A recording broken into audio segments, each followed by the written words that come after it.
Gostivari është komunë opozitare tashe 3 mandate dhe vazhdimisht ka qenë sulmuar prej pushtetit qendror.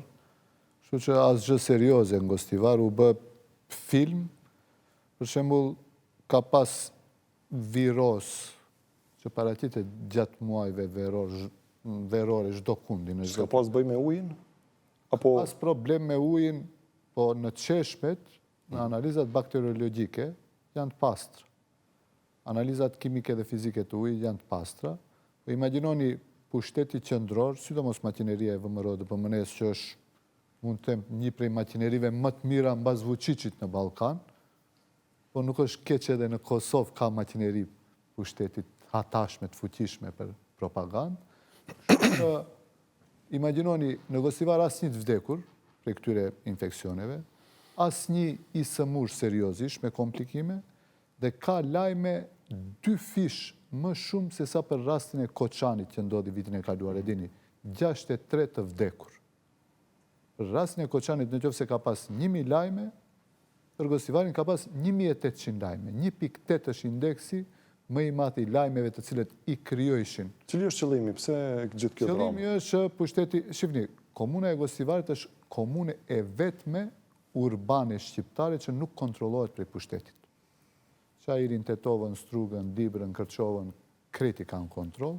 Gostivari është komune e vetme urbane shqiptare të cilën e udhëheq Aleanca për Shqiptarët dhe nuk e ka në kontroll pushteti qendror. Dhe çfarë është qëllimi? Qëllimi është diskreditimi, devalvimi, thuhet se shqiptarët s'din qeverisin. Në ndërkohë 8 vjet në Gostivar kemi qeverisë bashkë me VMRO-DPMN dhe s'ka pas asnjë farë problemi. Si i bie, shqiptarët s'din qeverisin vetëm në Gostivar? Sepse ka dhe komuna tjetër që qeverisin? Vetëm Gostivari është prej partive opozitare. Dakor, për shqiptarë edhe... Ato janë, po, këto e kanë me opozitën, se s'din opozita shqiptare, s'din të qeverisën edhe duhet krejt ato t'i kenë në kontroll.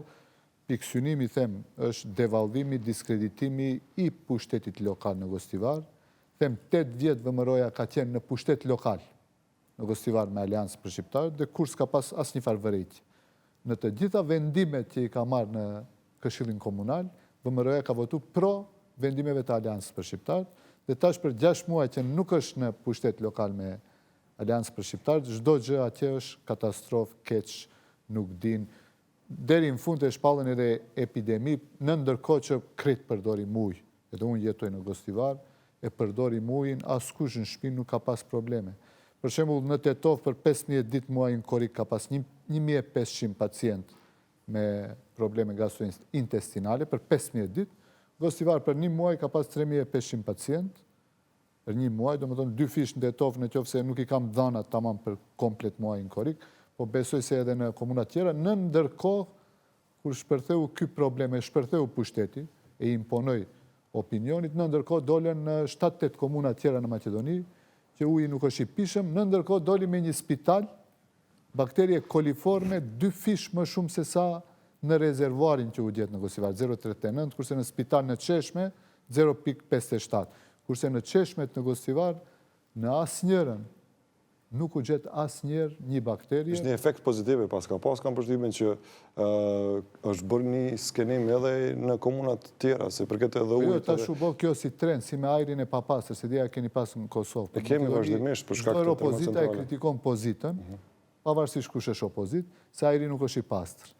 Në fakt, nuk ka filtra në shumicën e fabrikave dhe punëtorive, sidomos dimrit, njerëzit përdorin mjetet të ndryshme për nxemje dhe krijon papastërti të ajrit.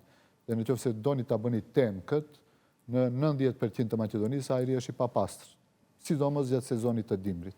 Kështu do dalë edhe me ujin.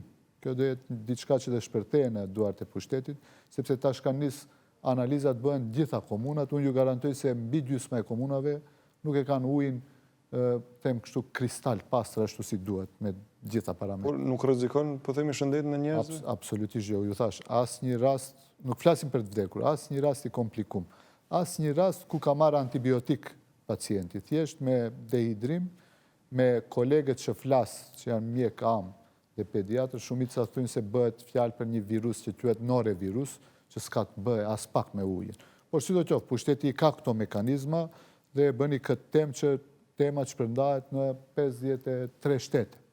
se uji i kanalizimit në Gosivar është lidh në ujësjellë, që s'ka të bën as pak. Imagjinoni mu, prej Washingtoni më jam paraqitur miq të më pyesin a është e vërtetë se s'ka të bëjë. Po kjo është propaganda shtetërore kur mirret me një